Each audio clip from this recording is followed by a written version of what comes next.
死んだは初めて俺に伝えている。絶望の匂いだ。面白いこと見せようか。ほら、こんなに人が多すぎて。お父さん。あかん。ドナルド君はまだ死ぬ時じゃないでしょ。アメリカ万歳。ファイト。絶対負けないよ。ランドトゥライドまで出ろ。だってまだサンキュー言ってないでしょ。一回も言ってください。おい、仲良くしてるね。この世界季節にいけるかな。昔グレートだった大きにまたグレートになるかな。あのさ、有名人なら誰かのマンコ掴んでいいさ。そう言い放せるで。What's going on, everyone? Welcome into CobraCast 199. I am your host, Jeremy Prime, Mage IDOT of the 199. Happy to see all of you here today. We got President Trump and Elon Musk doing a press conference from the Oval Office on Elon Musk's official final day. But I went live a little earlier because we've got Joe Biden out making his first public appearance since his cancer diagnosis. And it says CNN cuts away as Joe Biden says he's not mentally unstable, suggests he would have won the election, and says he could have beat the hell out of Jake Tapper. What? All right, let's hear this. I have not heard this yet. So this is Joe Biden, unhinged apparently. Well, the prognosis is good. We're working on everything. It's moving along. So I feel good. Have you decided on your treatment options? Yeah. We have, and they're underway, and all the folks are very optimistic. And so you've started treatment? Oh, yeah. Okay. Yeah. Would you be willing to share what exactly that entails? Well, it's all a matter of taking a pill, one particular pill, and for the next 6 weeks and then another one. And the expectation is we're going to be able to beat this. It's not in any organ. It's my bones are strong. I hadn't penetrated, so I'm feeling good. So I feel like everybody expects. Sorry, I've done it all because I'm loyal. I do it every damn year at the very beginning. I never forget where I came from. What is he doing? Holy shit! He's leaning in, making her uncomfortable. Oh my god! So I'm feeling good. So I feel like everybody expects. Sorry. I've done it all because I'm loyal. I do it every damn year at the very beginning. I never forget where I came from. That's why. I feel like everybody didn't know what to expect of you today, and then you get here and you're speaking powerfully. You look good. You're confident. What do you say to all those people? Don't count you out. Well, I say lots of luck in their senior year. What has this been like for your family? Obviously, this is also an emotional time. This is the 10-year anniversary of your son, Bo's passing. You received this diagnosis just 2 weeks before that. Well, we're all optimistic about the diagnosis. Matter of fact, one of the leading surgeons in the world is working with me. And he had diagnosed with the same exact thing 32 years ago. He's alive and well and doing very well. So we're optimistic. We're optimistic. And there's also been a lot of discussion recently about your mental and physical capabilities while you were in office. You can see that. I'm mentally incompetent and I can't walk and I can beat the hell out of both of them. Do you want to reply to any of those reports, and also to the fact that there are some Democrats who are now questioning whether you should have run for re-election in the first place? Why didn't they run against me then? Because I'd have beaten them. Do you have any regrets? What? Holy shit, man. Holy shit.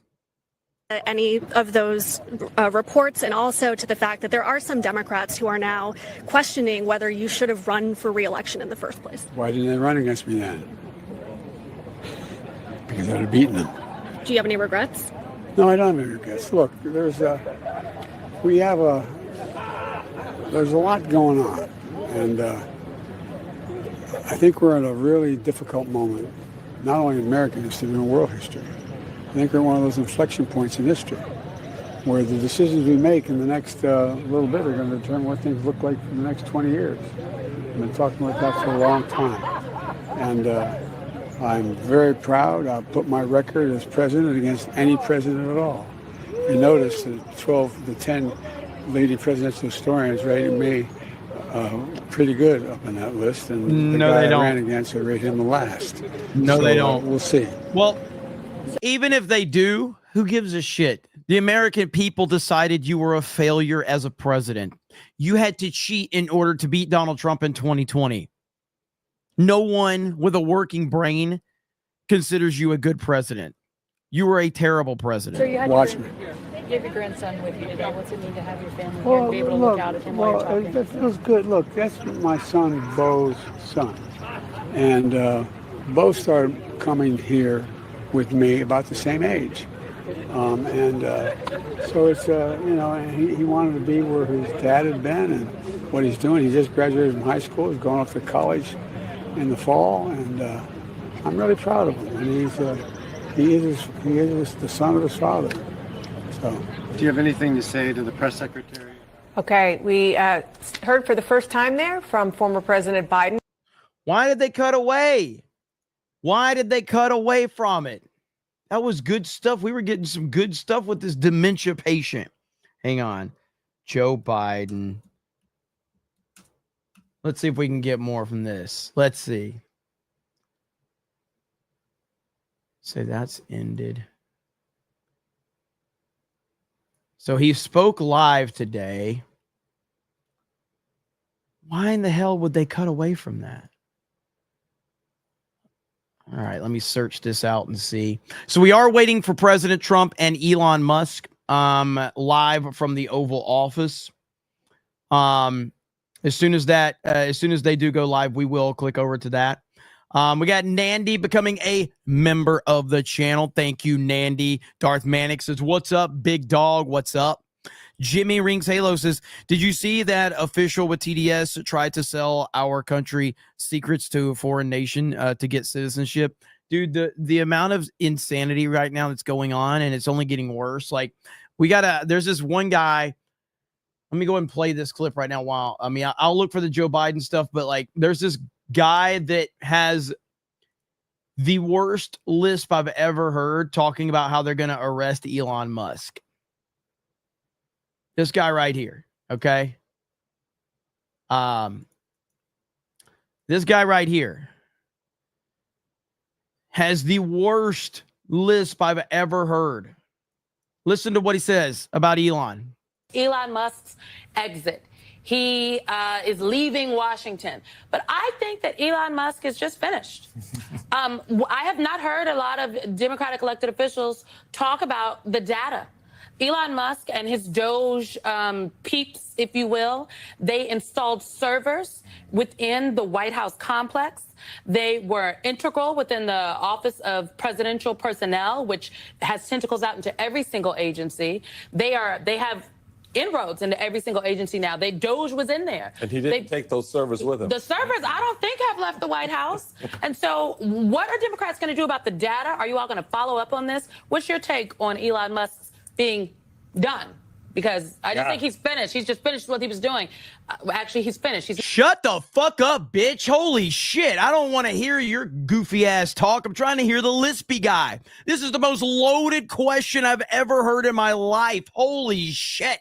Not done because they've still got the data. Yeah, I heard he's on some image repair tour. I think the best way for him to repair his image is to reverse all the damage he did to our government, to the American people. And yeah, those servers are a big issue. We want to continue to investigate that. And certainly, I think some crimes may have been committed over the past 3 or 4 months, and they are going to come to light. One way or another, we're going to come to light, even if it takes us getting into power again. But we will subpoena people. Yo, that is a lisp of all lisps right there. Like, that's an impressive lisp.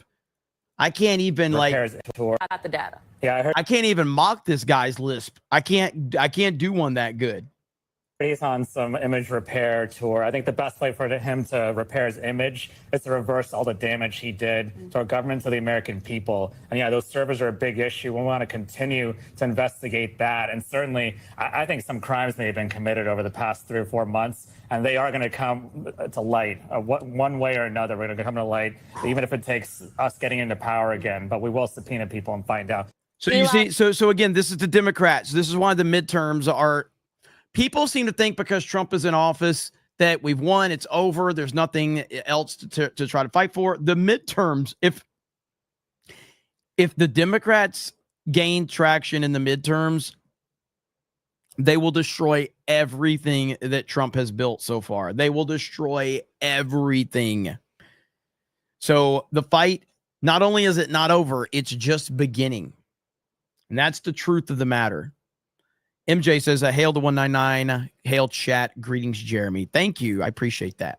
Eric K says, damn, this guy needs to take the D out of his mouth before he talks. That was awful, man. It really was.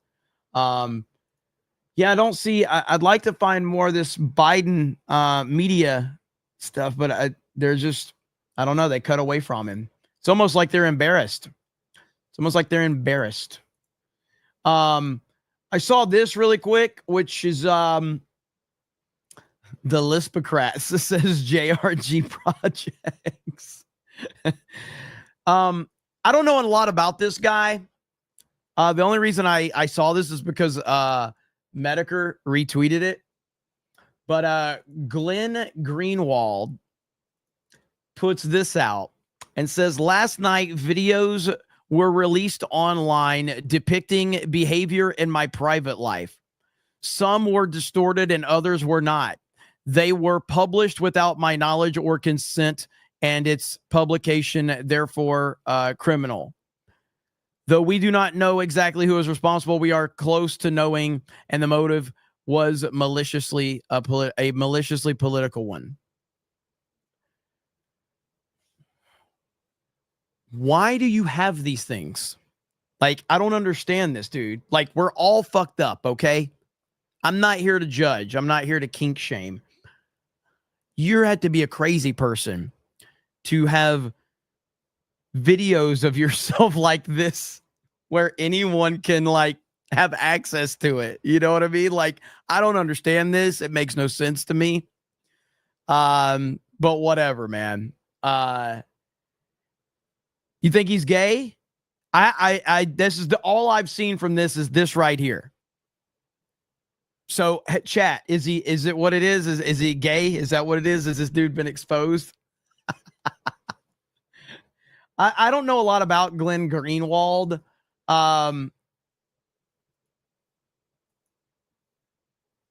Oh, he's gay as fuck. Oh, he's gay as hell. Like, yeah, 100%. Like, no, did he buy these kids or something? Like, did he do the what's the fucking guy's name? Dave Rubin? Yeesh. Anyway, I don't know, man. Weird stories going around. Okay, so we are currently waiting for Elon Musk and President Trump. But again, the only reason I saw that is because Medicare retweeted it, and you know Medicare, he loves a good juicy story like that. By the way, I got to give credit where credit is due. When a politician makes massive waves, I have to give them credit. You guys know I give credit where credit is due. And so when a politician is making big waves, I think we should definitely give them credit. Chris Christie making huge waves, bigger waves than any politician right now. Chris Christie making massive waves, signing some autographs for some fans in New York. This comes as rumors of Chris Christie could be gearing up for a huge 2028 presidential run. Massive waves, man. Massive.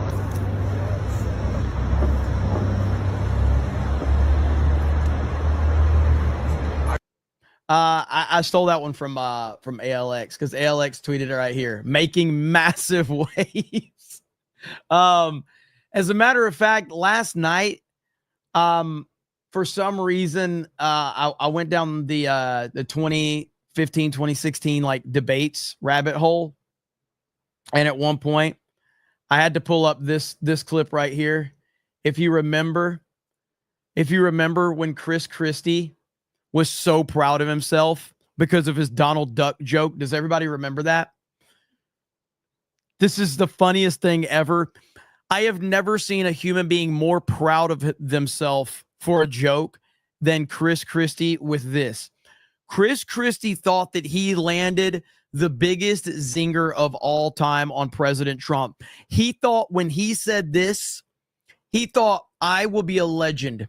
I will become the Republican nominee and I will single-handedly destroy Donald Trump. Listen to this. The camera right now and tell you, Donald, I know you're watching. You can't help yourself. I know you're watching, okay? And you're not here tonight, not because of polls and not because of your indictments. You're not here tonight because you're afraid of being on the stage and defending your record. You're ducking these things. And let me tell you what's going to happen. You keep doing that, no one up here is going to call you Donald Trump anymore. We're going to call you Donald Duck.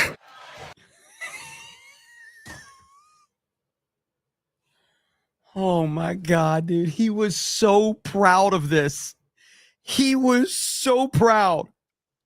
He was like, he practiced this standing in front of the mirror with his fat, flabby ass. And he was like, I'm going to get him. I'm going to crush him. Trump anymore. We're going to call you Donald Duck. He really thought he had something, man. Holy crap. What a terrible, terrible line. Oh, God. Objectively, Cat says if he found a diving board, he could make tsunamis. This is true. JRG Project says Chris Christie 2028 make SeaWorld great again. Fins up. Fins up. I was going to say Epstein 199. Einstein 199 for $1. Thank you. Not quite Epstein. All right. We will be talking about that one later, probably. Okay.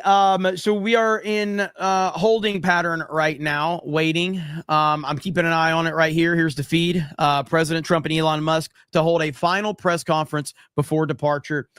It's probably going to be a banger. Like this press conference is probably going to be a hell of a press conference. I'm looking forward to seeing how this whole thing plays out. And the things that Trump is going to say, because obviously the media is going to spin this in any direction that they can. They're trying to spin it as, Elon is left because him and Trump are at odds and all of that. It's ridiculous. It's nonsense. We all know that. But right here, if you want to see a true beatdown while we're waiting, Stephen Miller destroys the CNN reporter. Absolute destroys. This is beautiful. UK Outlaw, thank you for the gifted membership. I appreciate it. Doc Hollywood for a proper 199. Doc Hollywood. Holy crap. Doc Hollywood. You know what that means? You know what that means, ladies and gentlemen. Doc Hollywood, proper 199. That's what the chat was hoping for. And that's what the chat got. Should I do it? Do not come. Come on, baby. Come on. I'm going to do it. Do not come. I'm going to come. Beautiful white paint. It's coming down at 10,000 miles an hour. It's coming down at levels of speed that nobody ever even conceived of.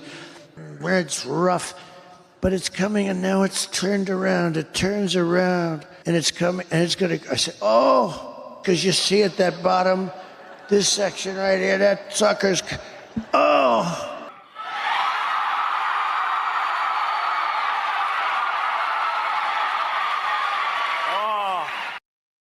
And by the way, thank you, Doc Hollywood. I appreciate that. I have to admit, and I put this tweet out, okay? I have to admit, I tweeted this. I quote tweeted. Says, perhaps I treated you too harshly.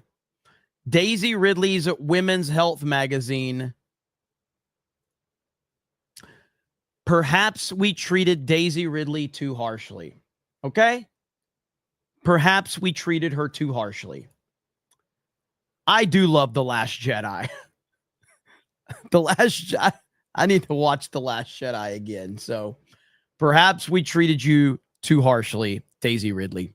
Mickey says to me, my hot man. All right. So Stephen Miller. This is one of the great clips you're going to see. Watch Stephen Miller destroy this clown from CNN. Undocumented migrant sent a letter threatening to kill the president, promising to self-deport after the assassination. CNN reporting shows that investigators believe the migrant was set up. It was a victim of a setup. What is the administration going to do now? And this is an undocumented immigrant. I do want to note that, but this was someone who came forward, was a victim of a crime, and now law enforcement believes he was set up. Go ahead. Well, I want to clarify what you mean, so we're talking about the same thing. Are you saying this immigrant was here illegally? I love it. He's already checking her. Undocumented. This is typical leftist media nonsense. I love Stephen Miller is sharp as a knife. Go ahead. Well, I want to clarify what you mean, so we're talking about the same thing. Are you saying this immigrant was here illegally? Yes, but I am, and that's why I said that. I clarified that. You said undocumented, and I wasn't clear what that means. I'm assuming they have a fake ID. I'm assuming they have a fake social security number. That's neither here nor there. That's getting away from the question, question, Stephen. I want this to be, and call me naive, a good faith discussion about what's happening right now. But when we use language that's designed to obscure the truth, that's not good faith. All right, an illegal alien is an illegal alien. They're not an undocumented migrant. Okay, that's fine. That's another discussion for another day. I don't know the details of the assassination threat. All I can say, based on what you're telling me, is there's an illegal alien in our country who's making menacing threats. Regardless of the facts or circumstances, we don't want him here. We're going to get to the bottom of it, and I would gladly come back on with more information to share. They were set up, just to be clear. But quickly, where is the White House on habeas corpus? The illegal alien was treated unfairly. Yes, I'm sure the illegal alien was treated very unfairly. Where? Oh, no, he was set up. He was set up. I love it. We don't want him here. Simple as that. That's fine. That's another discussion for another day. I don't know the details of the assassination threat. All I can say, based on what you're telling me, is there's an illegal alien in our country who's making menacing threats. Regardless of the facts or circumstances, we don't want him here. We're going to get to the bottom of it, and I would gladly come back on when I have more information to share with you. They were set up, just to be clear. But quickly, where is the White House on habeas corpus? The illegal alien was treated unfairly. Yes, I'm sure the illegal alien was treated very unfairly. Phenomenal answer. Stephen Miller is absolutely awesome. And that wasn't the only clip that we got from Stephen Miller. And again, we are currently waiting. I'm keeping an eye on the feed. Logan Miller with 10 gifted memberships. Let's freaking go, Logan Miller. Hail to you, brother. Thank you. Here we go. Another Stephen Miller clip. Last few weeks. Yet, even just yesterday, we saw whenever a judge rules against this administration, you say they're going rogue. Do you think a judge should just rubber stamp what your White House does? If not, what checks and balances do you think should be in place for this White House? It is not the job of a district court judge to perform an individual green light or red light on every single policy that the president takes as the head of the executive branch. Just think about the premise baked into your question, respectfully, Pam. You're saying that when the American people elect a president of the United States of America, I'm not saying well, it's the implication, who is the sole head of the executive branch. Well, let me finish. I will answer the question happily. But look, when you have these kinds of lazy assumptions built into questions, it makes it hard to have a constructive dialogue. What is a lazy assumption? I said you all had to win. You said is it my expectation? I'm speaking because now you're putting. You said is it my expectation? It's not just you. It's the whole media. In other words, when you hear a sentence like, it is a completely fair question. You say judges who rule against the White House, and I will gladly answer it. When you say, do we think district court judges should rubber stamp each action? There is a premise that is built into that is absurd. The president is the sole head of the executive branch. He's the only officer in the entire government that's elected by the entire American people. Democracy cannot function. In fact, democracy does not exist at all if each action the president takes foreign policy, diplomatic, military, national security has to be individually approved by 700 district court judges? That's democracy? So if there's 15 communist crazy judges on the court, that each of them as a team working together can block and freeze each and every executive action? Joe Biden was allowed by that same court system Some of them to are import Trump 20 judges, million though. Are illegal they, foreigners why did Trump into put this these country. crazy communist judges, as you call them, on the bench? You heard President Trump himself say that the Federal Society and Leonard Leo has created a broken system for judicial vetting. And God knows He this did say time that. around, we So are does not that mean going he to be doesn't using. support We are picking not Amy going to Coney be Barrett using. for the Stephen Miller is an absolute buzzsaw for these clowns. He is a buzzsaw. Supreme Court? What it means is simply this and nothing more. We're not going to be using the Federal Society to make judicial nominations at all going forward. But It's so glorious to watch CNN get wrecked. And while we're waiting on Trump and Elon, seeing the CNN clip makes me remember the greatest clip in CNN history. And I know you've seen it before because I've played it here before, but there's probably a few people that haven't seen it. This is the greatest clip in CNN history. Clay Travis, Brooke Baldwin. Here we go. And that had absolutely nothing to do with sports. And they said, look, you can't have this opinion. It's too conservative. We're not going to allow it. I think that's a bad move. I'm a First Amendment absolutist. I believe in only two things completely, the First Amendment and boobs. And so once they made the decision that they were not going to allow a conservative, non-sports related commentary, they couldn't do it either. Hold on. I just want to make sure I heard you correctly as a woman anchoring the show. Did you say, what did you say? You believe in the First Amendment and BWBS? Boobs. Two things that have only never let me down in this entire country's history, the First Amendment and boobs. So those are the only two things I believe in absolutely in the country. And so I don't think Jamel Hill should be fired, but I do think straight up that once you make the decision that you are going to let Kurt Schilling go, that you have to also make the decision that you're going to let Jamel Hill go. I think that's a bad decision. I think ESPN has made bad decisions that have led to 13 million subscribers bailing on the network. They've made bad decisions that have led to ratings collapsing. Jamel Hill's television show is collapsing. Ratings were down 20% last week over last year. I think that's why she's angry. I think that's why she went after Donald Trump. She's begging for ESPN to fire her so she can work somewhere else. Okay. Keith, what do you think?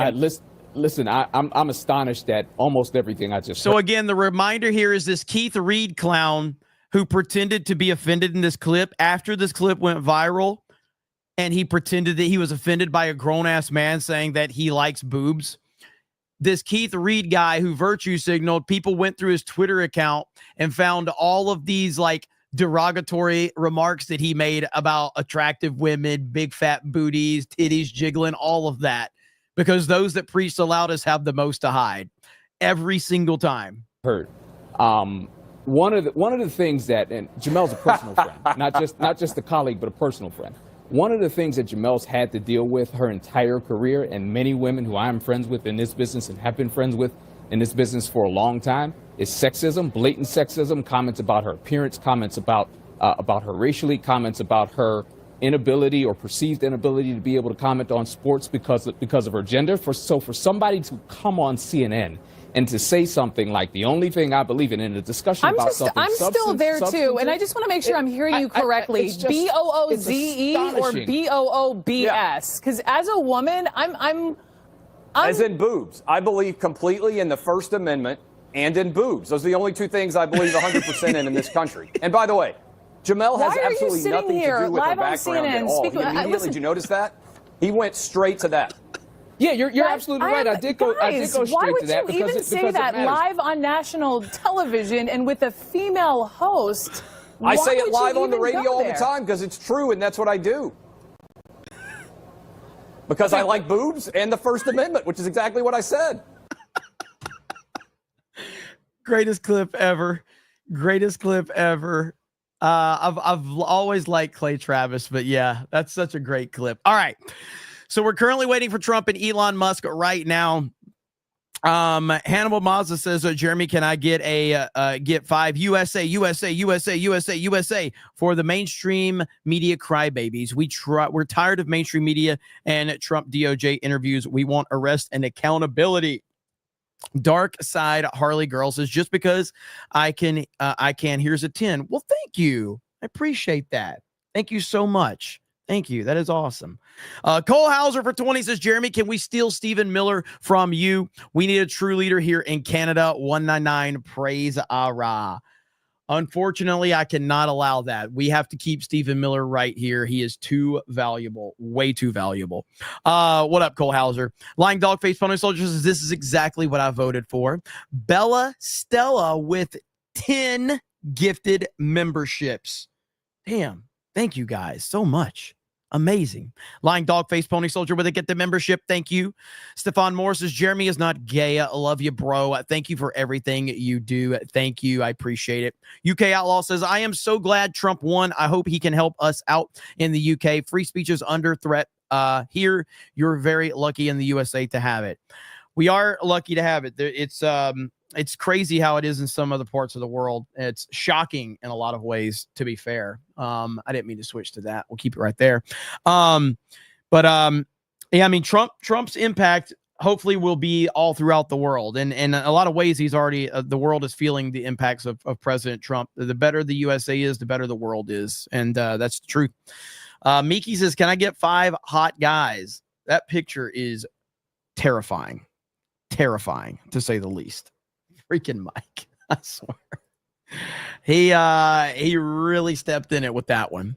Let me hear what they're saying, what the time frame is here. Opportunity back to our country and peace abroad.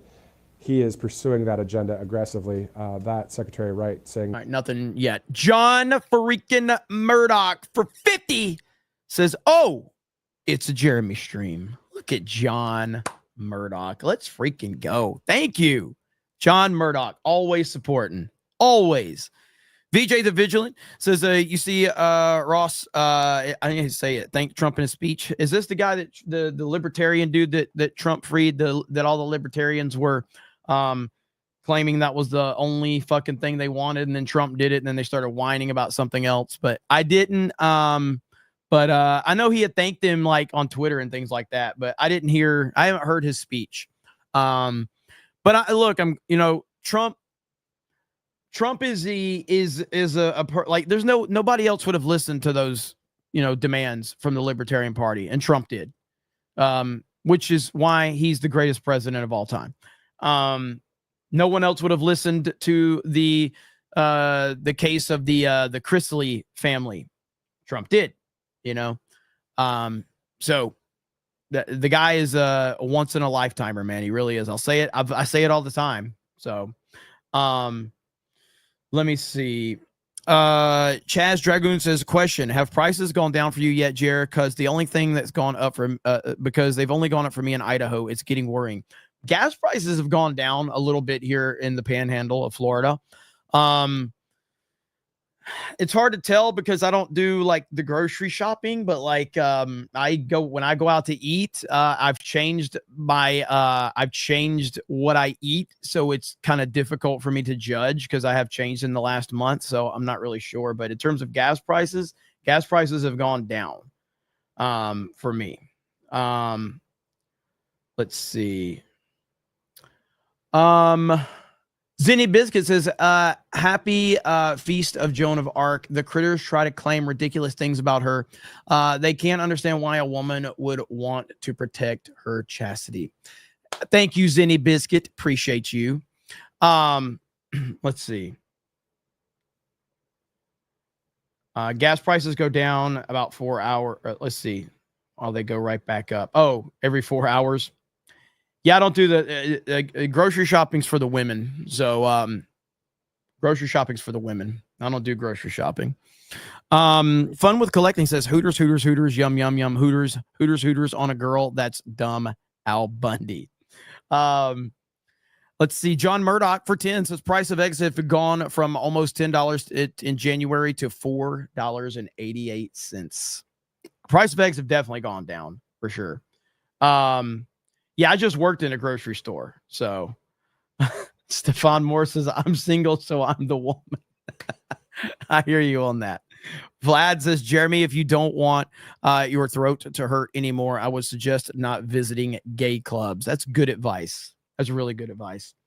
Tinhead says, have you seen the new Dr. Squatch Sydney Sweeney soap commercial? Pull it up and show the chat.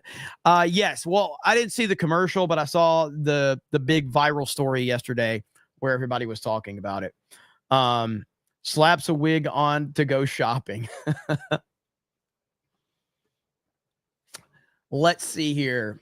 All right, so we're still waiting. Let me see. Right. Oh my God. What a terrible movie poster. Look at this movie. It's just hit my feed while we're waiting for this. Look at this movie poster. This is a terrible movie poster. You guys in the chat with 5 minutes could do a better job of Photoshop than this shit. This is horrible. Holy crap, that's terrible. The hell are we doing around here, man? Yes, that's really from the Jurassic World movie. President Trump is slated to speak about 5:15 Eastern time, and we'll bring that to you live right here on Right Side. So a shout out to whoever's watching out there on the West Coast, the Mountain Time Zone, Central Time Zone, and Eastern Time Zone. Thanks so much for streaming in. We're literally doing the same thing right now. We're standing by, waiting for the president to start for this speech, for the press conference with Elon Musk. Now, we did hear yesterday some questions from reporters to Carolyn Levitt about the situation with Doge and what's going on with Elon. And what we're hearing from Carolyn Levitt is that the cabinet members are now taking over when it comes to Doge responsibilities for each of their departments. So they'll continue with Doge. Doge is not going away. It's still something that is happening, the Department of Government Efficiency. And I think today is just a great thing that will happen because we're going to see that President Trump and Elon Musk are friends. And this is, he did a great thing for our country, Elon did. So we'll see what the announcement is, though, if there is any outside of the press conference. But we will have that here for you in its entirety, just like President Trump's speech a bit later today, which is at 5 o'clock Eastern time. So thanks for streaming in. As you look at the bottom of the screen there, it says President Trump says Canada is considering his offer to become 51st state in exchange for a free Golden Dome missile defense shield there with the Golden Dome for America. That was quite the post from President Trump. Hey, you know, instead of paying $60 billion, you could just be the 51st state and we'll just cover you with the dome anyway. You know, it's tongue in cheek. I don't know if it's really going to happen, but will it? I don't know. We'll see. All right. So Trump just we are also covering a lot of different stories when it comes to, as you saw on the bottom of your screen there, that President Trump is warning that Putin is playing with fire. Well, at the end of the day there, what we're looking to see is that peace through strength continue. We see President Trump being the negotiator in chief. You know, Carolyn Levitt said that yesterday and called him the negotiator in chief. Isn't that the truth? For the international trade deals, for also the peace deals, he's doing the best that he can do with all of the God-given talent that he has to get the job done. And he has tried and tried and tried with Vladimir Zelensky. He has done the same with Putin through a number of his staff at the White House, whether people traveling to other countries to meet with the Russian authorities there, and just to really try and make that war stop. So President Trump and the team doing everything they can. Also doing great in various other items and policy agenda items that we've seen out there. Let's specifically dive back into the big, beautiful bill. We're going to have to stretch our coverage here a little bit right now as it's 1:46 Eastern time. If you joined us yesterday, we had a number of live interviews here on the network as well. Christina Loren joined us. We had Keith Self, the representative of Texas, and we had a number of other people, T.S. Dixon as well, the conservative analyst and author that joined us. But in the meantime, we'll stretch a little bit more here at 1:47. Producer, can you repeat that? All right, let's go to some of our sponsors in the meantime. Angelpace.com. All you have to do is use the RSBN promo code. This is out of Spring, Texas, to hire military veterans. And also, there's a number of products on that website. Angelpace.com. Use the RSBN promo code for a percentage just a off second. great sponsor here at Right Side Broadcasting Network. All right, so let's look at some of the big, beautiful All right, bill. so let me some mute more this. Of the details. Again, so we're currently waiting. So I'm going to keep that feed right there, and I will keep an eye on things. But we obviously there's a lot to talk about throughout the day, so we will continue to do that. Let's see. We got Hannah Mazda says, Jeremy, did you change your diet because you need fiber? I changed my diet because I'm getting old and I don't want to die. So that's about it. I'm just getting old and I don't want to die. Oh my God. Tree Bear, what the fuck? Tree Bear. You did it that quickly? That quickly? Good Lord, Tree Bear.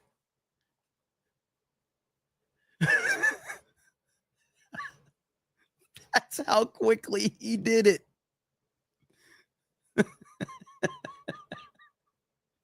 Oh my God. Let's see. Let's see. Macarena says Jeremy 40s is not old. Most dudes look better in 50s. Yeah, no, I don't feel old, but you know, I am. I'm in my mid 40s, so we'll see what happens. Tree Bear. What the hell, man? Munchie Ninja for 50. Jeremy is the smartest YouTuber ever. He's smarter than Elijah from the Elijah and Crumpet show. Don't Google that. Hail the 199. Hail the 199. Thank you, Munchie Ninja, who famously tricked me into saying a certain word on YouTube that I've never said before, ever. Never said it in traffic. Never said it playing video games. Never said it during rap songs. It was the first time I ever said it right here. Never said it before. First time ever. Because I'm a good person. I'm a really good person. And would never, I don't say mean words. I don't say bad words. I don't say anything derogatory. So, you know. Let's see. What is this? Hang on. The ladies of The View had Anthony Weiner on. The ladies of The View had Anthony Weiner on. The ladies of The View call out Anthony Weiner to his face for all of his past disgraceful scandals. This is tough to watch. I got to watch this. And so if you guys remember this, okay, hang on. Let me see if I can find it. So,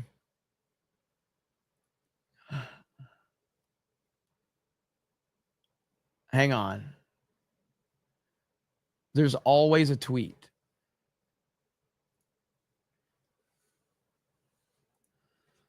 See if I can find it.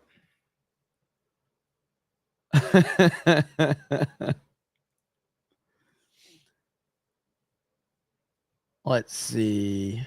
All right, here we go. There's always a tweet. Here's a President Trump tweet about Anthony Weiner. President Trump says, pervert alert. Representative Weiner is back on Twitter. All girls under the age of 18 block him immediately. Yes. Yes.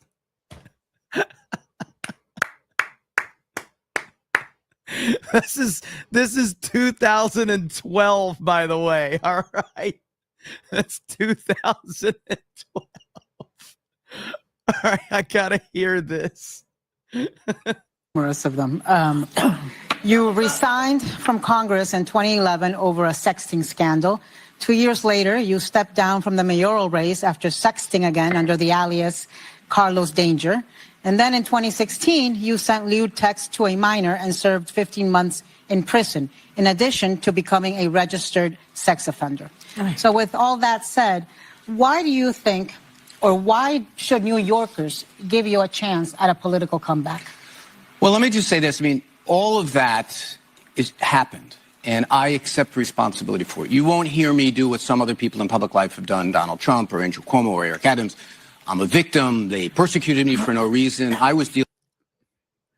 He is trying to use Trump to leverage himself to this audience and this panel. What a pathetic piece of shit this guy is.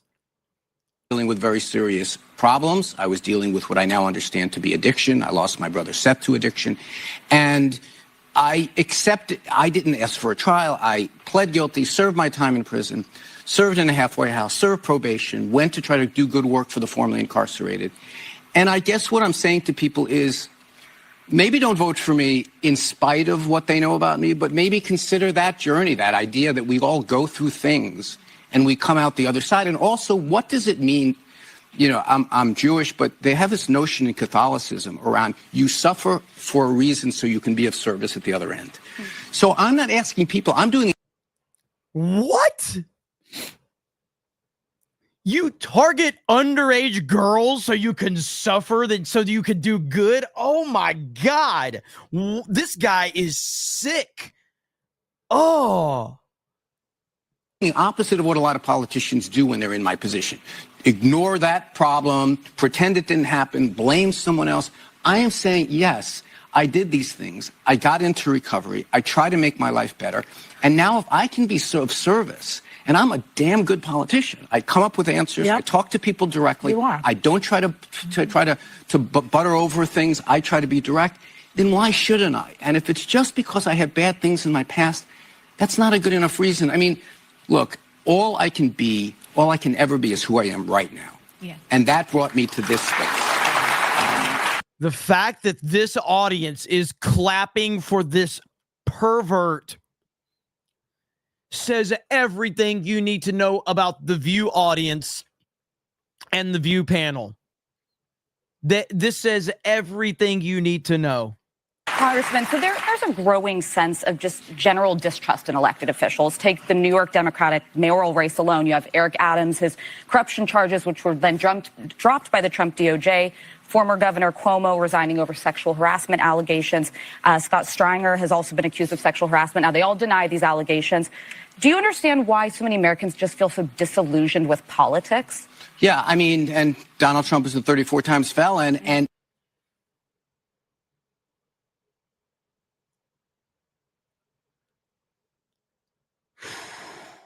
look, I think, right.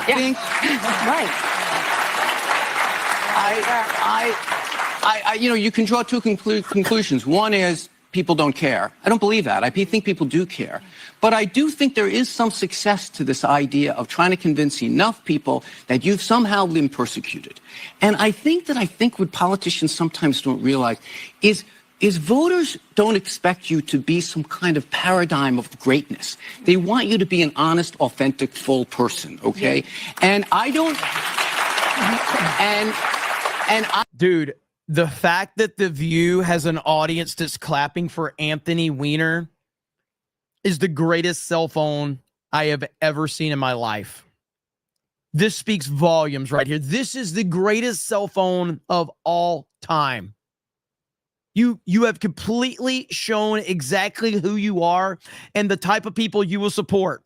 You will support a person that has targeted underage children and went to jail for it. You will support this person as long as they say Orange Man bad.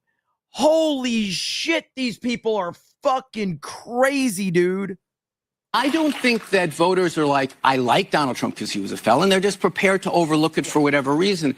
I think if Donald Trump or Cuomo or Adams would say, you know what? I messed up. I made a mistake. I had whatever motivation. I pursued this in the wrong way. And from that, I am here. If they would say that, I think voters would embrace them. I don't think it is a way, you know. Oh, hang on. They're live. They're live. Here we go.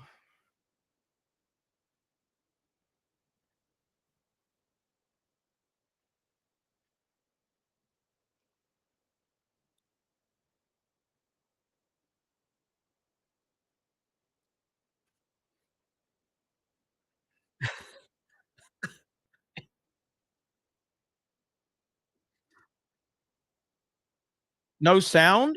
What? Stellar. They're really stellar. I mean, I could go back and look at the first 4 months of many different years. Really, very strong numbers, and you're right.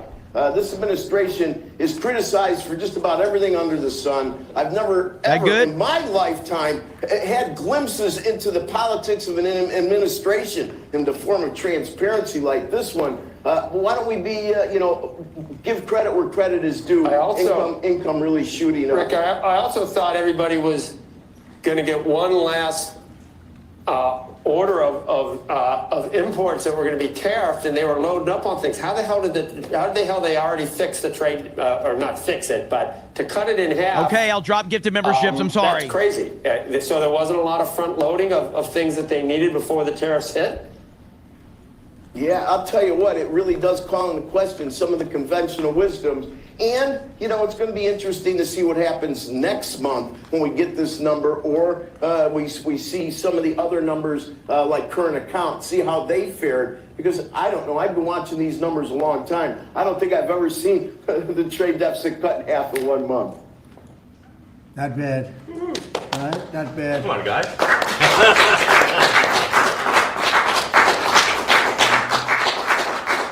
I see Howard and Scott are here, so it's great. You guys want to stand over here? You might as well. You're the ones that help produce those numbers, and it'll only get better. The tariffs are so important, and that's why we were so happy with the decision yesterday where the tariffs continue, because without the tariffs, our nation would be imperiled. We would really be imperiled. I think I can say that with great surety, Scott and Howard. And so we were very happy to get that decision, that big decision yesterday. And today it's about a man named Elon, and he's one of the greatest business leaders and innovators the world has ever produced. He stepped forward to put his very great talents into the service of our nation, and we appreciate it. And I just want to say that Elon has worked tirelessly helping lead the most sweeping and consequential government reform program in generations. And the kinds of things that he's found and his people have found. He's brought a group of very smart people in, and they found things that are pretty unbelievable.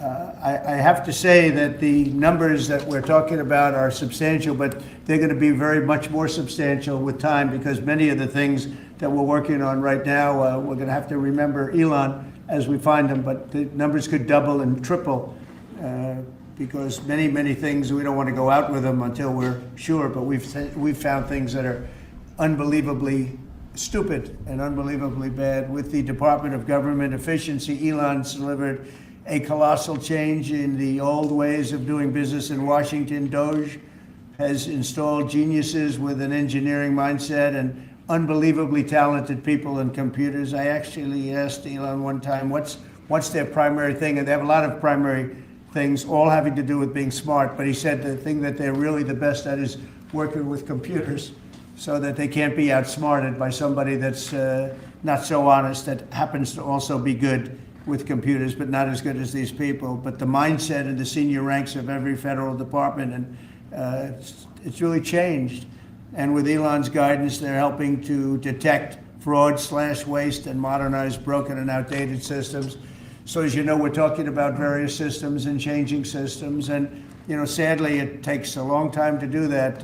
You'll change, let's say, a system at IRS and computerize it properly, where the job can be done in 1/10 the time, but it takes sometimes years to rebuild those systems.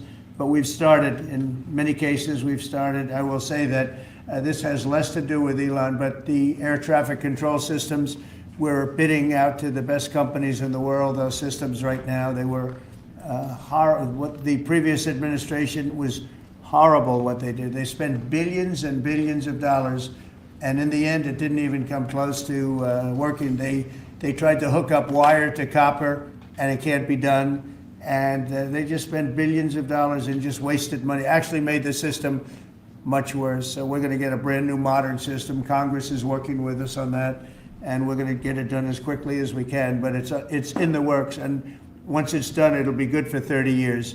But we have a system that's 48 years old and would have a modern computer hooked into a very outdated computer. and they don't hook up. I mean, they didn't hook up. So after spending billions of dollars, they turned on the system, and in never any cases from local to countrywide, they never worked. More than 75,000 bureaucrats have voluntarily left their taxpayer-funded jobs to come out and really do the job. Countless wasteful and unnecessary contracts have been terminated, and you know that we have terminated many contracts, and many contracts, Elon, are right now being looked at, and it may be 6 months, it may be almost a year in some cases. We're going through procedures, we're going through courts, and we'll remember you as we announce billions of dollars of extra waste, fraud, and abuse. Just as an example, DOGE canceled $101 million for DEI contracts at the Department of Education, $101 million, and that was just in a small section of the Department of Education. $59 million for illegal alien hotel rooms in New York City, and the landlord never made the kind of money that he made in the last short period of time. $59 million to a hotel in New York City, $45 million for diversity, equity, and inclusion scholarships in Burma. In Burma, does anyone know about Burma? $42 million for social and behavioral change in Uganda. $40 million to improve the social and economic inclusion of sedentary migrants.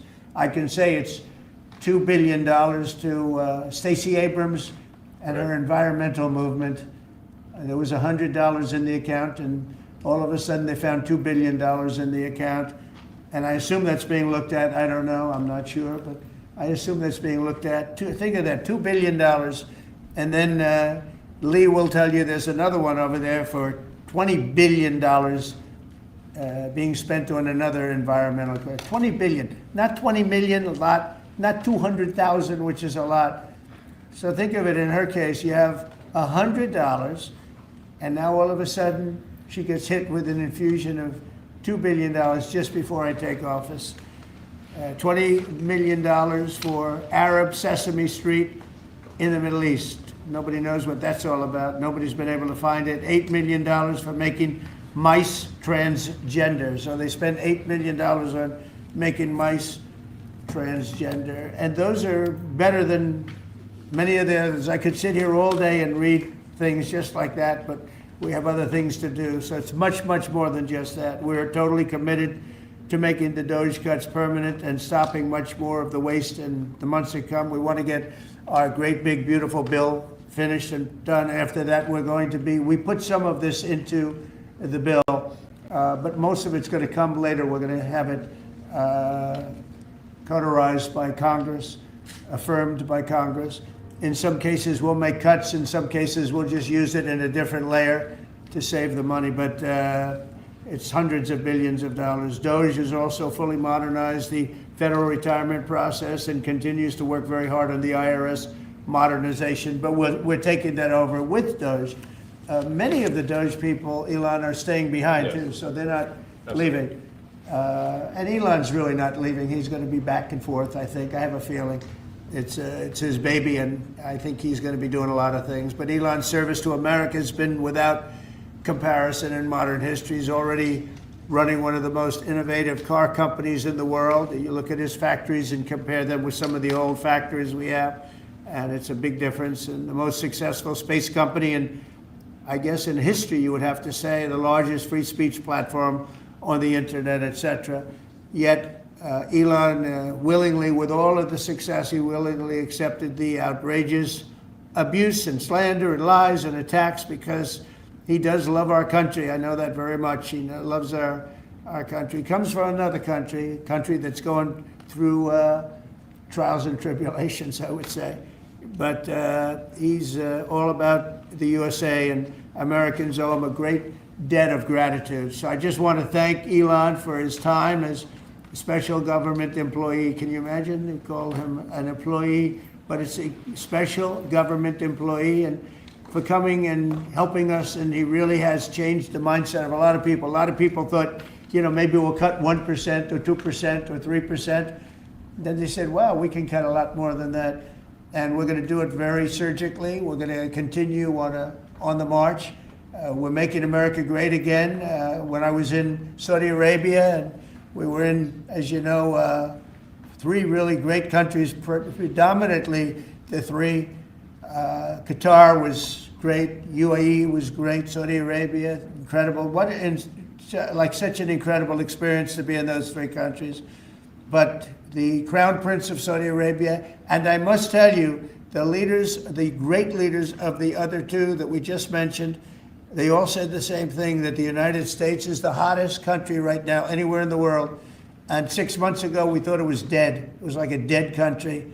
And it would have been a dead country if we didn't have the right result on November 5th. It would have been a horrible, horrible situation was going on with the borders, with transgender for everyone, men playing in women's sports, and so much more.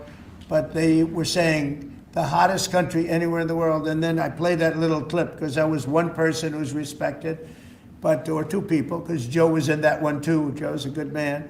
But that was one group of people saying something about the success of what we've done over the last 4 months. They cannot believe it. In the one case, they said they've never seen anything like it as long as they've been doing what they've been doing. They've been doing it for a long time. So I want to thank Elon for helping. And again, you know, the United States right now is the hottest country anywhere in the world. There's no country as hot, and we're doing really well. We came, when I left, we had no wars, we had no problems. We defeated ISIS, we rebuilt our military, and we had no inflation. And when I came back, we had a lot of inflation. We had wars all over the place.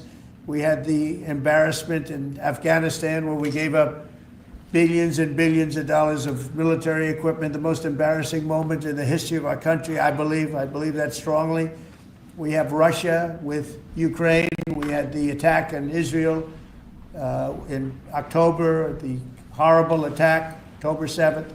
Horrible, horrible attack. Nobody's ever seen anything like it. And now we have something where we're really healing a lot of that.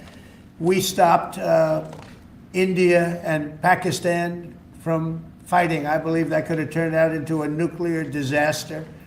And I want to thank the leaders of India, the leaders of Pakistan, and I want to thank my people also. We talked trade. And we said we can't trade with people that are shooting at each other and potentially using nuclear weapons. And they're great leaders in those countries, and they understood, and they agreed. And that all stopped, and we're stopping others from fighting also, because ultimately we can fight better than anybody. We have the greatest military in the world. We have the greatest leaders in the world. We put one of them in charge of the Joint Chiefs of Staff, as you know, General Raisin Kane. And we wiped out ISIS, completely wiped out ISIS in 3 weeks. They said it would take 5 years, and we did it in 3 weeks. And that's the way it is, but we don't want to have to use our military. We want to be peace through strength when we can, and that's the way we're going to have it. So I just want to thank Elon and all of his people. Most of those people are staying, almost all of them are staying, and they're going to be with us.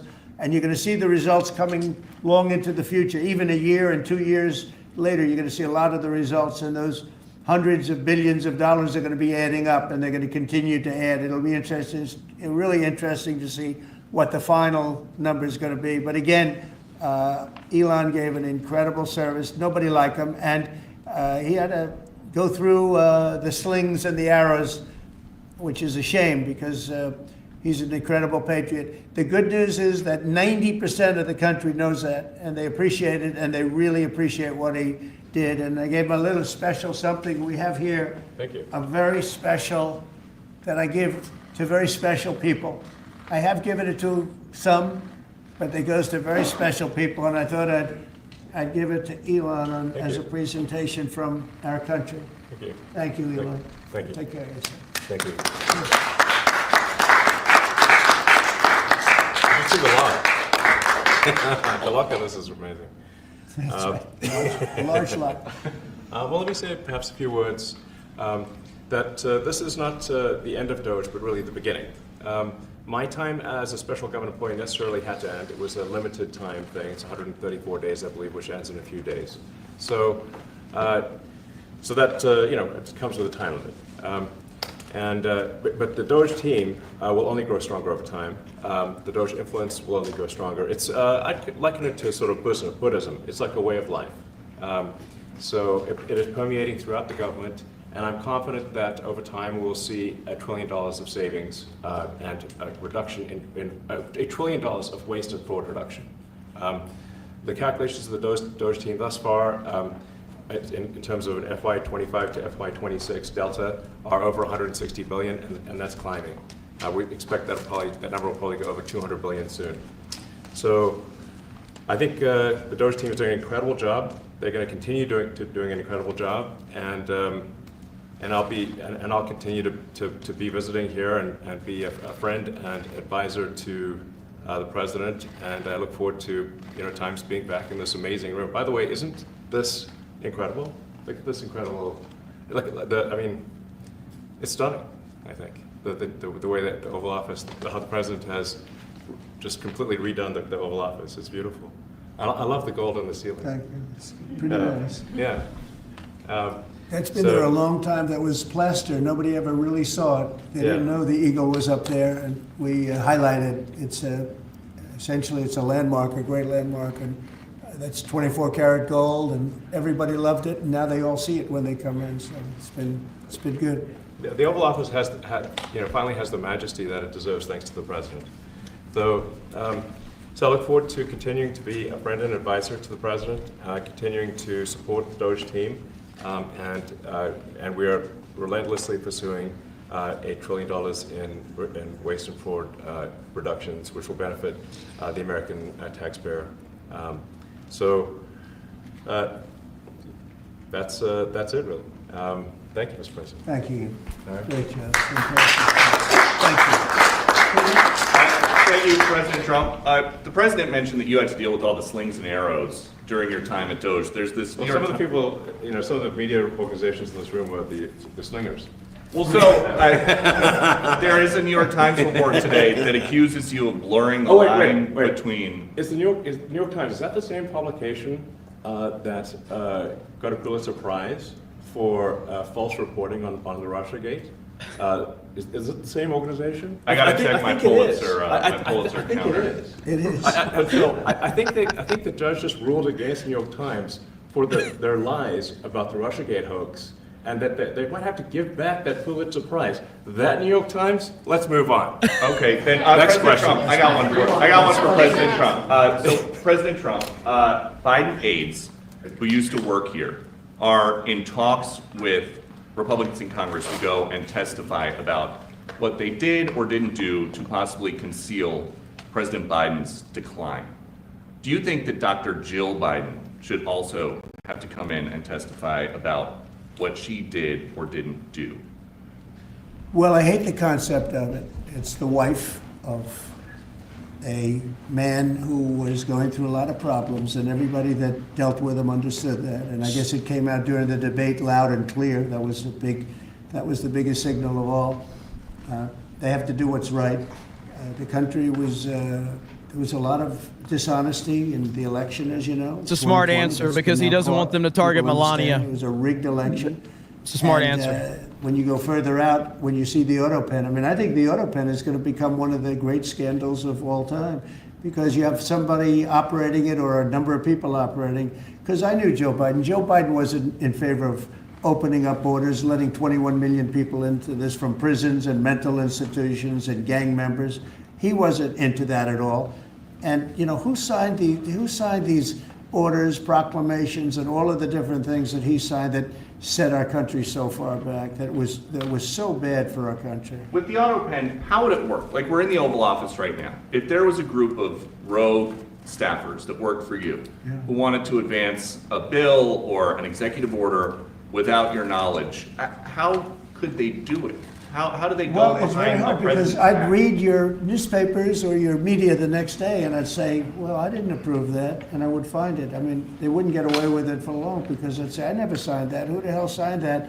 Auto pens, to me, are used to sign letters to people, because we get, I think they said 20,000 letters a week, and you like to be able, when somebody takes the time to write a letter, it's nice to sort of write back. and auto pens are meant for that. Auto pens are not meant to sign major proclamations or tax cuts or borders, anything having to do with the border, which is so important. And if it happened on my watch, I would be able to see it, because the next day or sooner I'd be reading about something that I knew nothing about, and who the hell signed this?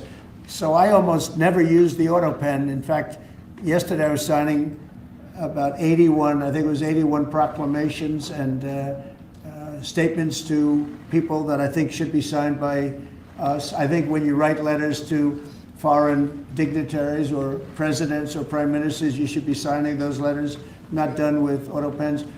I understand he signed almost everything with an auto pen. It's a very dangerous thing. It really means you're not president. Whoever operated the auto pen, and we think we know who that is, and it was actually more than one person, but that's not what the presidency is all about. I hardly used to use it. Reinstate the tariffs on China. You said that they violated the agreement with the U.S. Well, they did. They violated a big part of the agreement we made. You know, if you read that whole statement, I was very nice to them. I helped them because they were in trouble with the stoppage of a massive amount of business. But I'm sure that I'll speak to President Xi and hopefully we'll work that out. But yeah, there's a violation. He does have a black eye. I don't know who punched him. President, can you give us an update to the latest ceasefire agreement that Israel has agreed to, but Hamas still considering? Well, they're very close to an agreement on Gaza, and we'll let you know about it during the day or maybe tomorrow, and we have a chance of that. And I think we have a chance of making a deal with Iran also. They don't want to be blown up. They would rather make a deal, and I think that could happen in the not too distant future. That would be a great thing if we could have a deal without bombs being dropped all over the Middle East. That would be a very good thing. They can't have a nuclear weapon. We want them to be safe. We want them to have a very, very successful nation. Let it be a great nation, but we can't have that. They cannot have a nuclear weapon. It's very simple. And I think we're fairly close to a deal with Iran. Mr. Musk, I have a question for Elon. Yeah, please. You said just now that you look forward to being a friend and advisor to the president. So do you expect to continue advising the president and Doge informally, or are you going to sort of shift your focus entirely to your companies? Well, I expect to continue to provide advice whenever the president would like advice. I hope so. I mean, I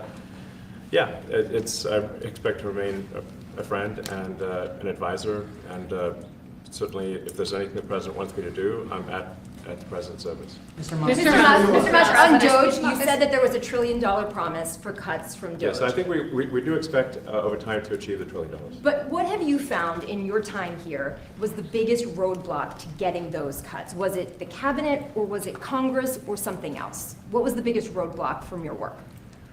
It's mostly just a lot of hard work. It's really not any one person or Congress. It's going through really millions of line items and saying just each one of them makes sense or does not make sense.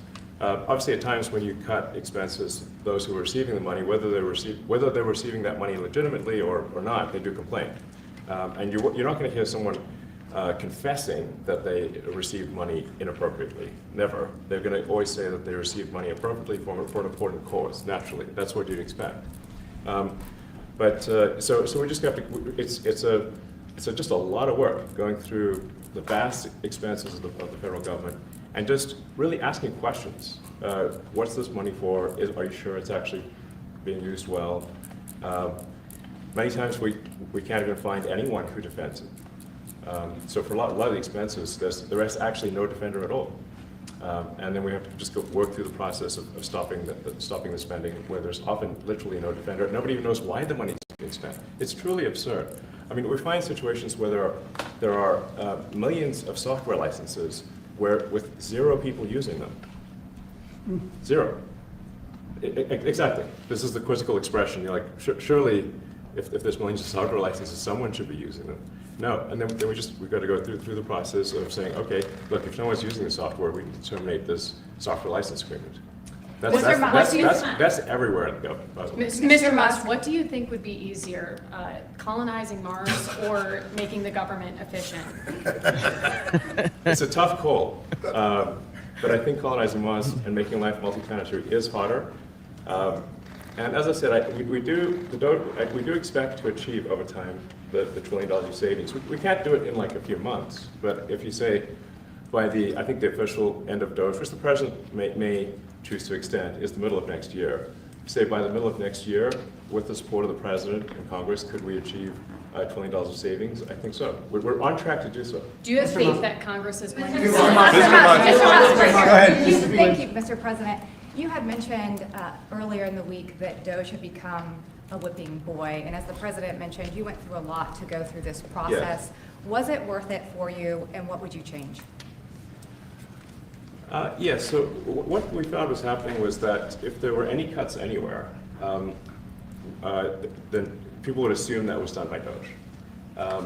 And so we became like essentially the Doge boogeyman, where if any cut anywhere would be ascribed to Doge. A friend of mine's daughter who's at law school at Georgetown thought that Doge had cut the Senate internships the legal internships for the Senate, and we have nothing to do with that. So if they have been cut, it's not to do with us, just as an example. So, it just became a bit ridiculous where any cut anywhere was somehow Doge, and including things that made no sense, and we would agree made no sense. There are many things that occur in the government because it's the banal evil of bureaucracy. It's sort of the frankly largely uncaring nature of bureaucracy. It's as the great Milton Friedman said, money is spent most poorly when it is someone else's money being spent on people you don't know, and that's how federal spending is. And then you can't really even blame the individuals because the way the government works is complaint minimization. So. When you do when someone within the government tries to stop that money being spent, there's usually someone that complains. And then their manager will say, it's not worth the trouble, just pay it anyway.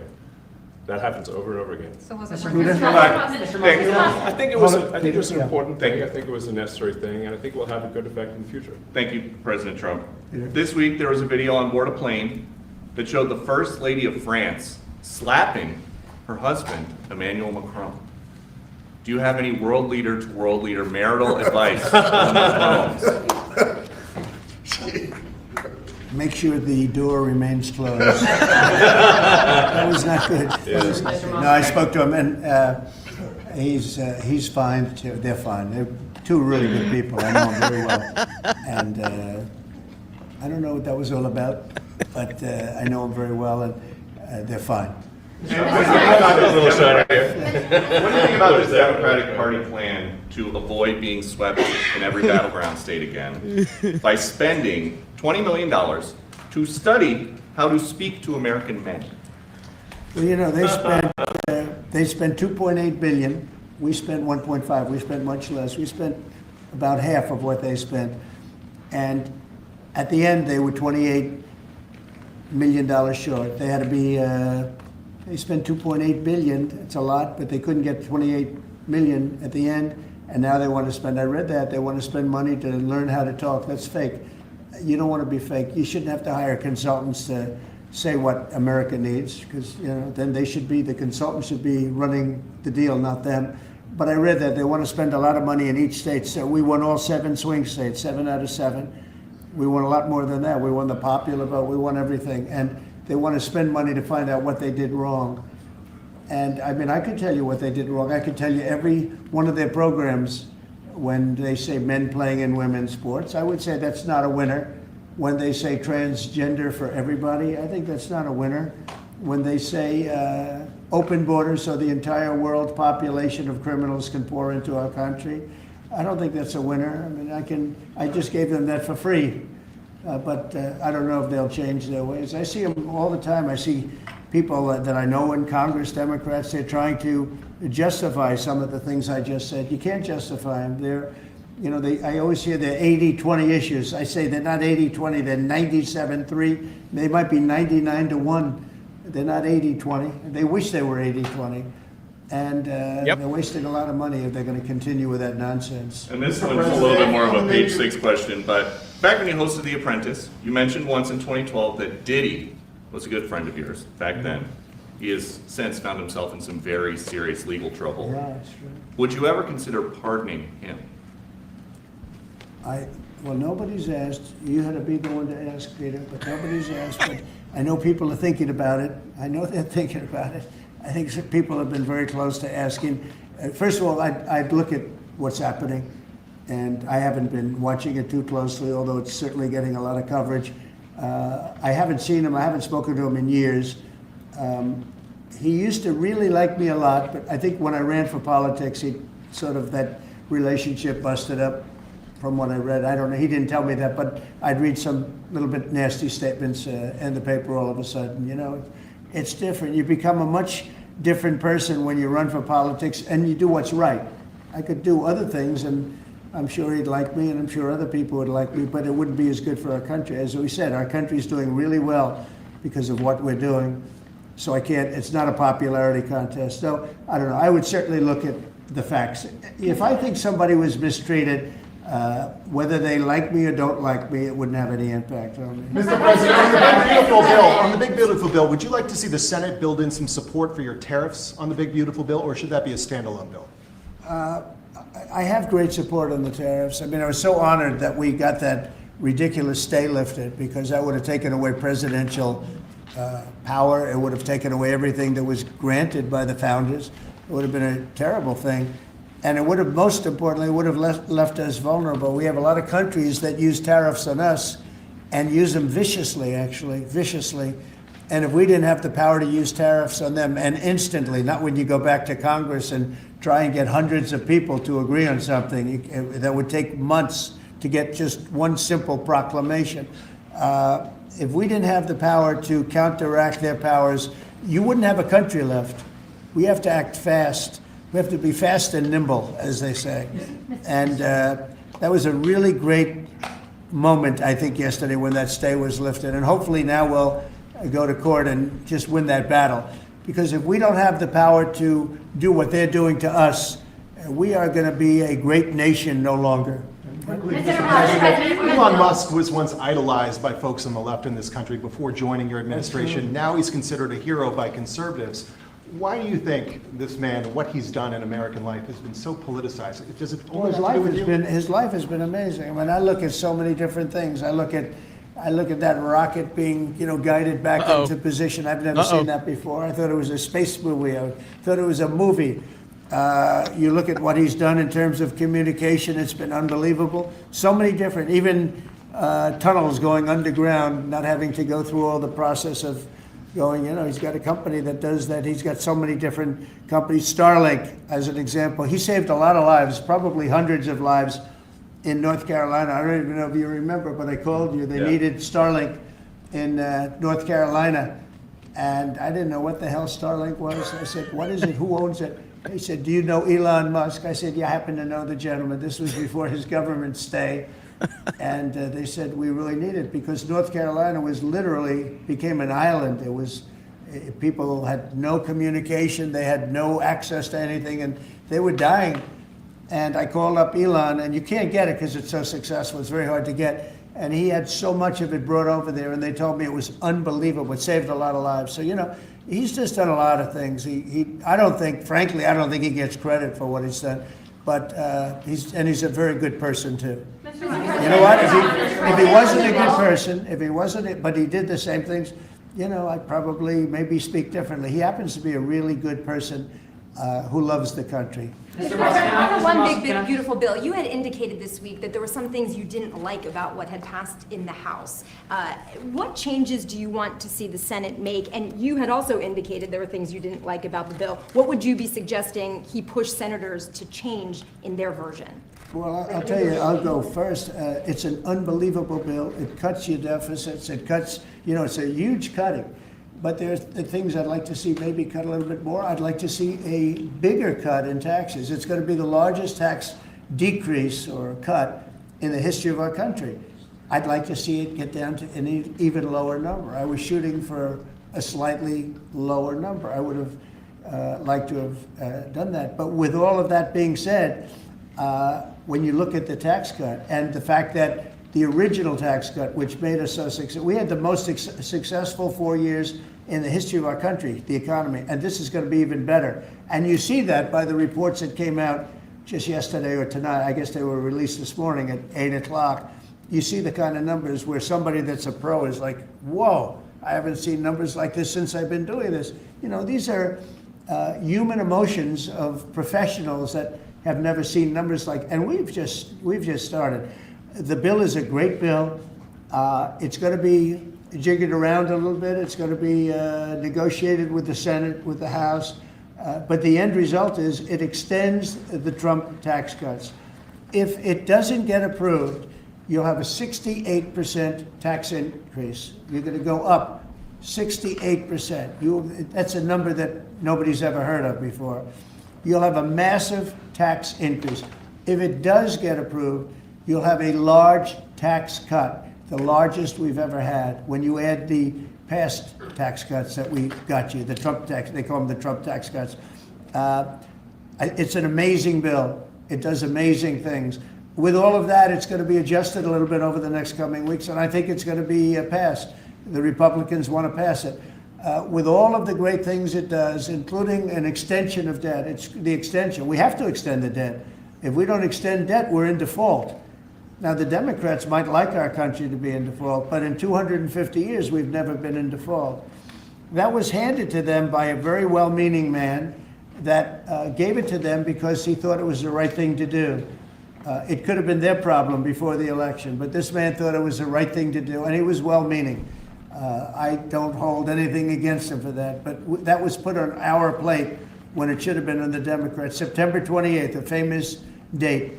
It should have been taken care of by the Democrats, but this person, a man of power, gave it to us so that in June that comes due. Well, we have to take care of that because if we don't take care of it, we have a country in default, and we don't ever want to have a country in default. You know, I'll tell you, a certain senator, Elizabeth Warren, said that she would never, ever allow a default on our debt.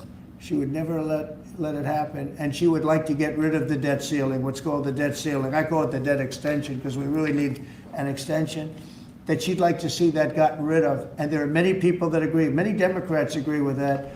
But we gave that through, and you know, I don't want to say an error. He did it well-meaning. They gave that to us. It was a Democrat problem just before the election. Would have had a huge impact on the election.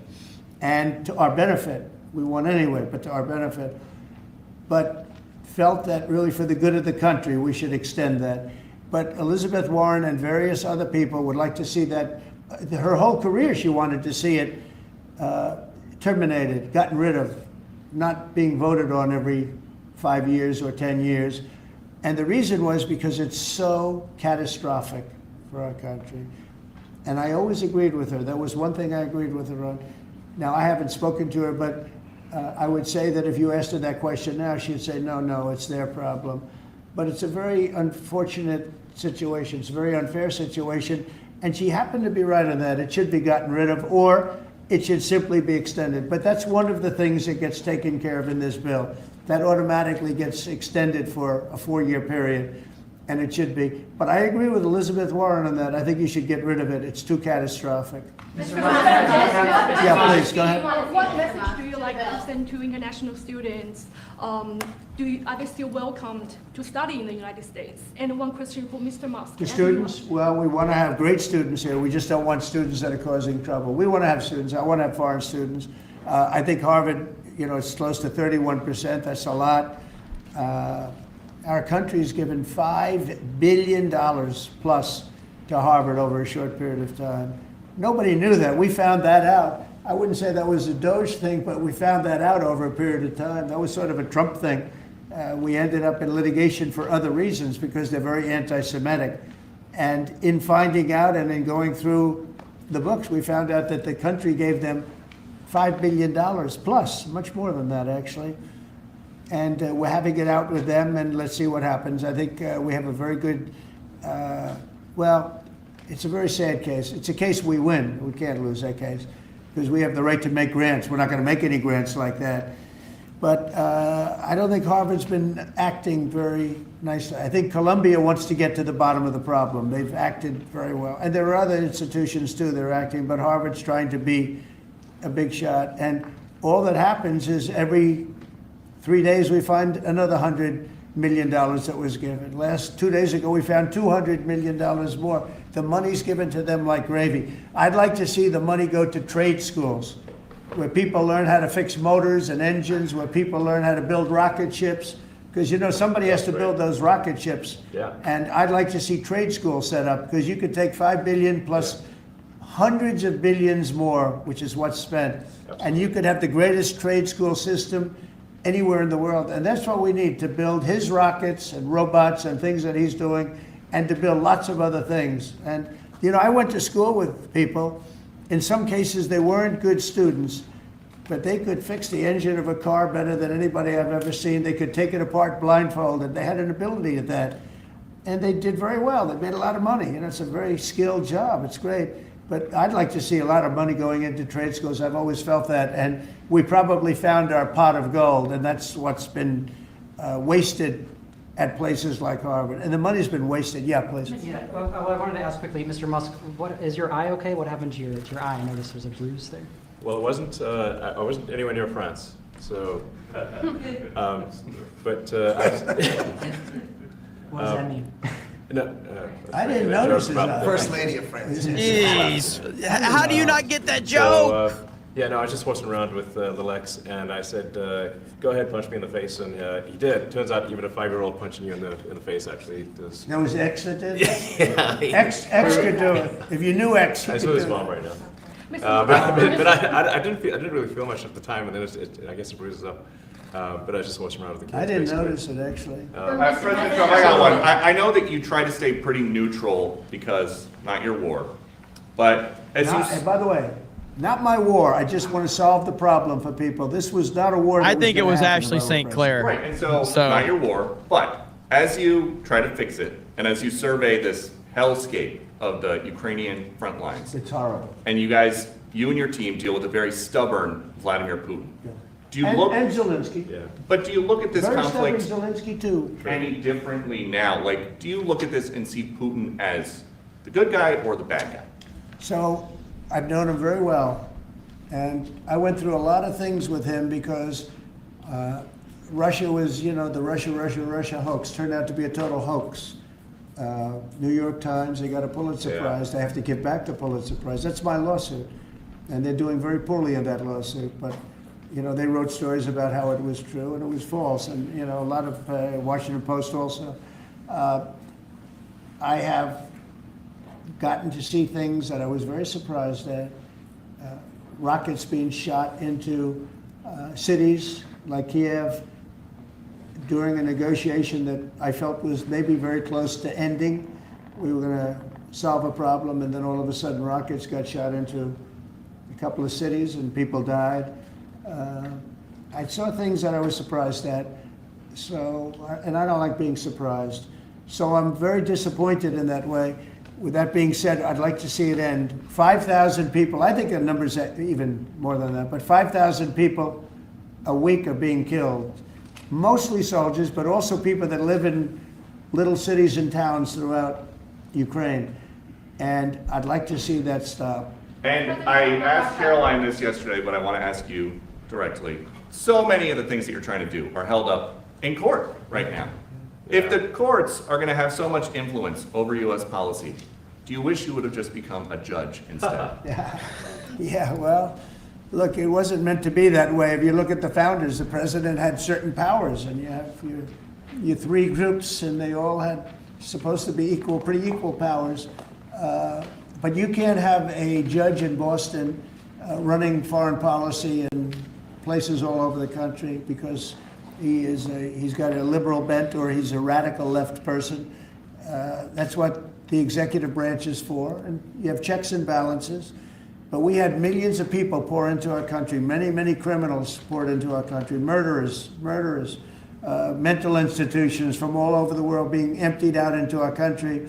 And if we don't get them out and get them out quickly, we're going to could lose your country very easily. This is a bad, that anybody would allow this to happen to our country. You know, with all of the things, we took over inflation, we took over some wars, we took over a lot of problems that didn't exist when I was president. None of it existed. We wiped out ISIS. Other than that, we had no wars. Putin was never going to hit Ukraine. Israel would have never been attacked. That attack, as you know, Iran had no money. They didn't have money for Hamas. They didn't have money for Hezbollah. They had no money whatsoever. That wasn't going to happen. All of these things that happened weren't going to happen. You wouldn't have had inflation. So it's very sad when I came back. But the thing that is the hardest is that they allowed 21 million people into our country. And many of those people are stone cold criminals. They moved their criminal population into the United States. And of all the things that, you know, are bad, I solved inflation, I believe, already. I got the fuel prices down. The fuel prices came down. That's one of the reasons. They screwed up the energy. They screwed up the cost of gasoline and oil and gas. And you had tremendous inflation. The greatest inflation probably in the history of our country under Biden. And when people said, oh, but the economy was, no, the economy was terrible for the people because they couldn't afford the energy. And the energy brought everything else up. Energy is the big deal. But with all of that, we solved that already. In 4 months, we solved it. $1.99, $1.98 gasoline. First time people have seen that in a long time since my term. But the hardest thing to solve is millions of people pouring into our country, many of whom are criminals. Because remember, these countries are smart. Their leaders are very street smart. They're sending the people that they don't want. They don't want the people that are there, that are law-abiding, that are productive, that are working hard. They want people that are in jails. We have them. They allow them to come in. And I always look to the other side, like, why would somebody do something? You know, in business, I try and study, why would they want to do this? Why would they want to sell it? Why would they want to buy it? One thing I can't figure out is, what would an administration, what were they thinking when they allowed millions of people from prisons all over the world, not just from South America, Venezuela, all over the world, from the Congo in Africa, hundreds of people, thousands of people from the Congo, rough prisoners, from Asia, from Europe, rough parts of Europe. Why would they allow them to come into our country? Why would they do that? It's the one thing I can't figure out. And I don't believe it was Joe Biden. I really don't. I mean, look, he's been a sort of a moderate person over his lifetime, not a smart person, but a somewhat vicious person, I will say. If you feel sorry for him, don't feel so sorry because he's vicious. What he did with his political opponent and all of the people that he hurt a lot of people, Biden. And so I really don't feel sorry for him, but he wasn't a person that would allow murderers to come into our country. He wasn't a person that was in favor of transgender for anybody that wanted it, take kids out of families, et cetera, et cetera. So I just don't understand why a thing like this, how a thing like this could have been allowed to happen. Very sad. It's very sad for our country. I think the fundamental moral flaw of the left is empathy for the criminals and not empathy for the victims. Empathy for the criminals, but not empathy for the victims. And there's been way too much of that. That needs to stop. To the president's point, there's been immense judicial overreach that is unconstitutional. That was never intended. And it's undermining the people's faith in the legal system. It needs to stop. It's gone too far. And just today, we had, just a couple of hours ago, we had a great decision from the Supreme Court, thank goodness, that was very important. We had two important decisions yesterday on the tariffs, because again, we have to be able to fight a fair fight with other countries. Howard, would you say we have to be able to use tariffs to fight people that use tariffs on us? I mean, if we didn't have that power of tariffs, we would economically be destroyed as a country, because they will destroy us. Other countries will destroy us with unchecked tariffs. We can check them when we have the use. They tried to take that that power away from us. And if you take that power away, we're not going to have a country. We won't have an economically viable country. But it's very important on immigration that we be able to get people out without having to go through a long court case. I mean, it was up to some of these judges. Every single one of these millions of people, criminals, prisoners that were let go from jails because they save a fortune when they do. They brought them into the United States. You know what they're saving? The money they're saving? But some of murders, it's very important that we're able to get those people out of here fast, bring them back to their country where they belong. And those countries take them, because if they don't take them, they have to go through the wrath of the United States, and they take them. But we have judges that don't want that to happen. And it's a terrible thing. That's going through the court system right now, that whole situation. But when ICE and with Border Patrol, they've done an incredible job. When they do this incredible job and they capture 100 killers and drug dealers, and we can't keep them for years here as we go through trials. We have to get them out rapidly, and we know who they are. We know who they are. And we're very careful about who they are, but we have to get them out rapidly, or again, we're not going to have a country. Okay? Maybe one or two more. Go ahead. Are you concerned that tariff may also affect companies like Tesla, which has parts manufactured abroad? And this is also to you, Mr. Musk. Well, he's going to end up building his whole car here. I mean, I thought he built his whole car. Pretty much he does. He's got incredible factories, and like I looked at one in Texas. It's unbelievable. No, all of the manufacturers will build their parts here too. I mean, it used to bother me. They make a part in Canada, a part in Mexico, a part in Europe, and it's sent all over the place, and nobody knew what the hell was happening. I think it's ridiculous. You build a car, make it in America, and I gave them a little leeway on that. You know, gave them some leeway. But over the next year, they've got to have the whole thing built in America. That's what we want. We want America to buy American-built cars. Thank you very much, everybody. Thank you, guys. Thanks, guys. Thank you, guys. How was your meeting with Jerome Powell? Thanks, guys. Good meeting. Thank you, guys. It was a good meeting. Are you considering? Thanks, guys. Keep going. Keep going. Keep going. Thank you. Thanks, guys. Let's go straight out here. Kick them out. Thanks, guys. We can come back for the courts. Ray, you want me to take the?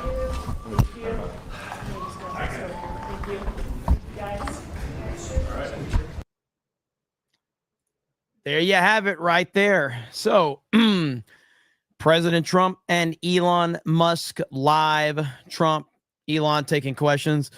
I don't believe for a second that little X is the reason that Elon has a black eye. But it was a good answer. And Trump had the perfect answer about Macron and his wife. Make sure the door is closed. It's that simple. Forsky says, never forget Clay Travis wanted Nikki Haley over Trump. I don't think his political takes are that strong, but that booby clip is great. Legend. Yeah, he wanted DeSantis and Nikki Haley over Trump.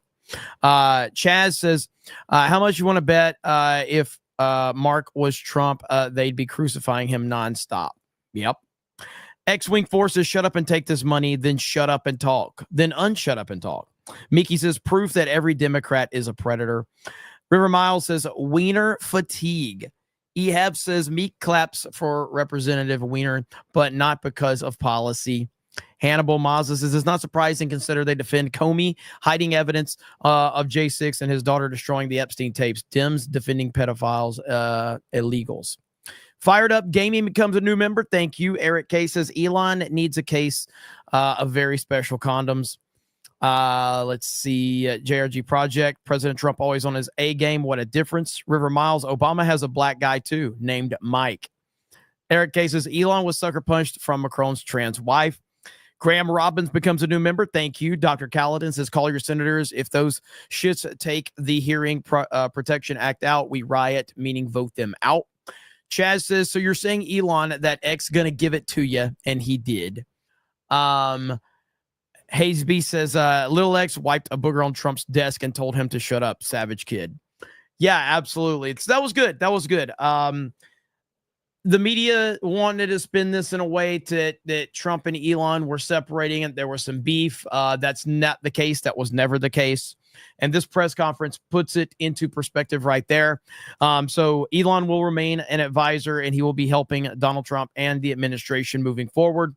And I think that that's a good thing. I think kind of Elon getting back to his businesses, but still having the ear directly of President Trump, I think that's a positive thing. He's laid the foundation for Doge, and so they can continue his work, and he will be there as an advisor to continue to push that forward. So I think it's a win-win across the board. So, okay, so I got to get ready because I got Friday Night Tights. I think I might do a Battlefront stream tonight over on my D-Day Cobra Gaming channel. I'm not sure yet. It depends. We'll see how it goes. So, but these daytime Cobra casts actually are better for me. It really frees me up to start doing other stuff in the evening with like video games, and then obviously, doing videos and uploads. So that might be the new template. We'll see. But by the way, shout out to Jessica. Prayers up for Jessica's family. So if you guys, I'm sure you guys saw her talking about it in the chat. So prayers up for Jessica and her fam. So we appreciate her. We appreciate all of you. So I hope you guys have a good day. And I'll see you on Friday Night Tights over on Nerdrotic's channel. So if you guys want to come hang out with us over there, I'll be over there in a bit. So thank you guys. Have a good day, and we will talk to you later. Bye, everyone.